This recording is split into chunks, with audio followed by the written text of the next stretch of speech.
5 साल भइल विदेश उनका गइले राखी में कोनो साल घरे नया बेले 5 साल भइल विदेश उनका गइले राखी में कोनो साल घरे नया बेले झोरा में बांध देनी चंदन मिठाइया उड़ जा तू एक लेके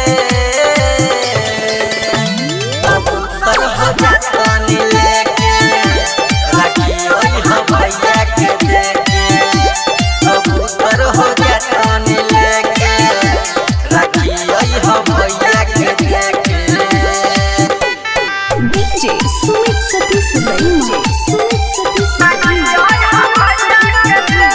अभी आप सुन रहे हैं खाजे डी से धड़कन फिल्म्स की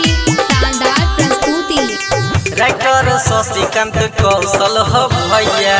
बहरा में बारन होई सुना कलैया राइटर शशिकांत भी नहीं हो भैया बहरा में